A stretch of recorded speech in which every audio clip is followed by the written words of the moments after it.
The United Kingdom has developed a complex form of democracy over many centuries. Today, the UK operates under a constitutional monarchy, which means the head of state is a monarch, currently King Charles III, but elected officials manage the day-to-day running of the government. This system has allowed traditions to blend with modern practices in ways that keep changing over time. For example, the king performs mostly ceremonial roles, while the Prime Minister and Cabinet oversee the country's policies and administration. We often say, the UK has had a parliamentary democracy for a long time, which reflects the importance of Parliament. Parliament consists of two main components, the House of Commons and the House of Lords. Members of the House of Commons are elected by the public in elections held at least every 5 years. The House of Commons has formed the backbone of UK democracy, since it is here that the people's representatives propose and debate new laws. Meanwhile, peers in the House of Lords examine and revise proposed legislation, offering expert insights that can refine or improve policies. This two-chamber system has ensured that different perspectives come together to shape laws. When we discuss the government's responsibilities, we often use the present simple tense.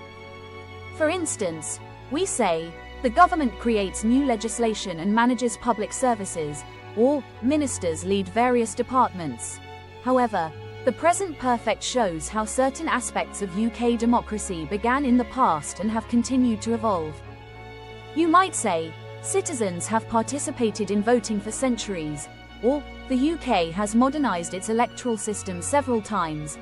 Furthermore, it's important to remember that the UK comprises 4 nations: England, Scotland, Wales, and Northern Ireland, each of which has some degree of devolved power.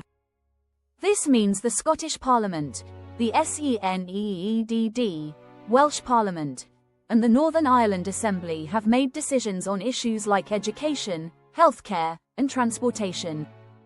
This devolution has reflected a growing recognition of regional identities and local governance. In practice, people elect members of Parliament, MPs, to the House of Commons, have campaigned on specific issues, and continue to influence decision-making through community forums or online petitions. Many citizens take part in political parties or volunteer for local causes, which has strengthened the overall democratic process.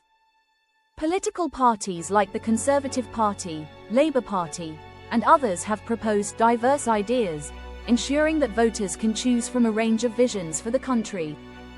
After every election, the winning party usually forms the government, although sometimes no single party gains a majority of seats. In that case, parties can negotiate a coalition. Coalitions have happened several times, showing how flexible UK democracy can be. At the same time, the monarch invites the leader of the majority to become Prime Minister, has done so for centuries, and continues this tradition to the present day. Ultimately, the UK maintains a balance between tradition and reform, ensuring that democratic principles guide how laws are made and how power is distributed. By revisiting these key points, we have reviewed the structure and function of UK democracy, recognizing that it keeps evolving and adapting to new challenges.